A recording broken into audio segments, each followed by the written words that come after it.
Hi, welcome to this week's edition of Only in Illinois, the weekly video recap from Reboot, Illinois. I'm Madeline Dubeck. And I'm Matt Dietrich. And Matt, this week, what is going on with Michael Madigan?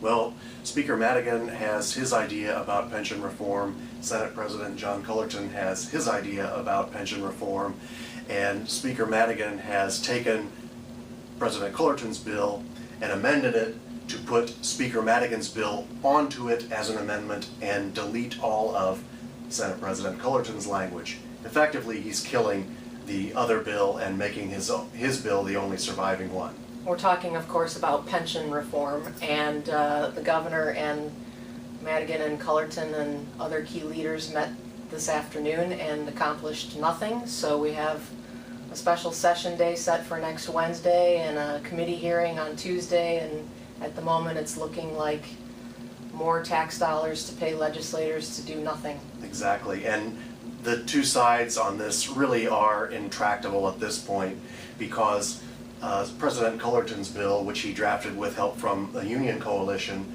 the unions have said they will not sue if that bill becomes law, but that they will sue if anything is changed on that bill before it becomes law,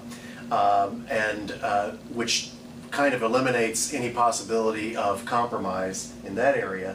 Speaker Madigan, meanwhile, has not really been open to any kind of compromise on his pension reform bill, which he says, and which other people have said too, saves the state a whole lot more money. In fact, saves the state what it needs to save immediately on our immediate pension debt, but also year by year through the year 2045.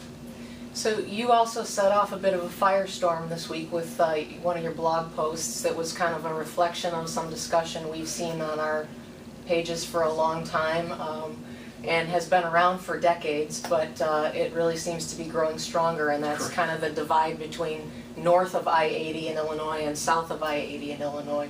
What do we do about that, and what, tell us about what the firestorm? I worked for so long in Springfield, and I grew up in Springfield, so I'm keenly aware of downstate sensibilities on a lot of these things.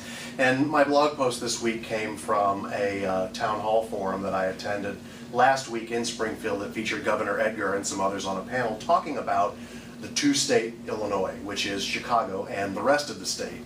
Anymore, it's not even so much north and south of I-80, it's more Chicago versus everything outside of Chicago.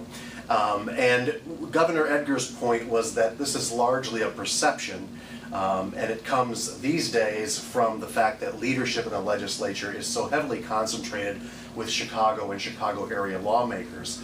I'm not sure if there is reality behind this perception, but I do think to an extent this perception has created its own reality, and there is just a lot of animosity from people downstate who feel like their voices aren't heard. It really was reflected in the 2010 governor's election where Governor Quinn basically won Cook County and then 3 small southern Illinois counties, and that was the margin that got him into office. Whether that will hold up in 2014, I don't know. Well, we'll certainly see. There's definitely some animosity and passion out there, and we're hearing about it, so we hear ya.